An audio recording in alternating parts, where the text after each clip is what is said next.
because people are all into vampires and things like that, I'll give you a little tip. It's called Bois de Boulogne. Count Marcel Slavic, at 10 years old, already had most pronounced nostrils that would flare at the whiff of anything from rotten eggs to frangipani. Frangipani, of course, was not common in the Bois de Boulogne, where the ladies who strolled there often exuded various odours, although some were even redolent of the exotic bloom.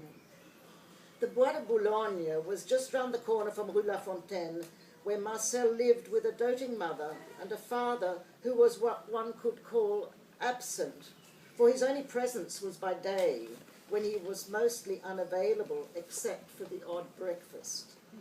One morning, Marcel's mother sent her son to fetch the required croissant and madeleine.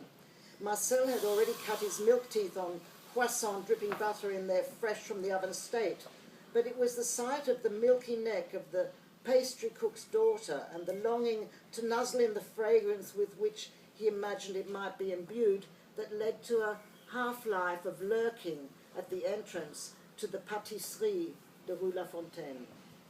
So it was on a bleak evening 30 years later that the Count entered the pâtisserie, now under new ownership, and inquired as to the price of the freshly baked fesses displayed in a basket on the main counter.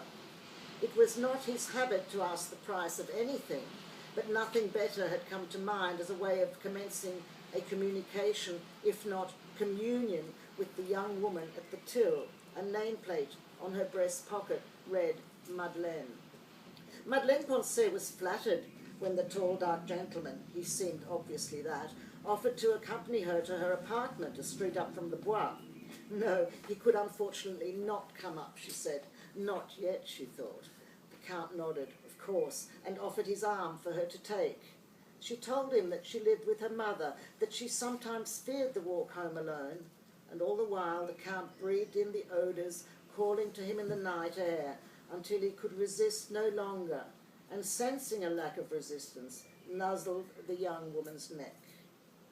When Marcel bit into Madeleine, it wasn't the taste of her that got him going, it was the scent released by his teeth sinking into her flesh that transported him back to the time of his youth when he would loiter at the gates of the Bois de Boulogne munching on a croissant, his nostrils flaring in preparation for a never-ending lifetime of predominantly olfactory associations. Madeleine Poncet, for some reason, never again appeared at the pâtisserie, where it was whispered that she had been spirited off to a better life somewhere with some count or other.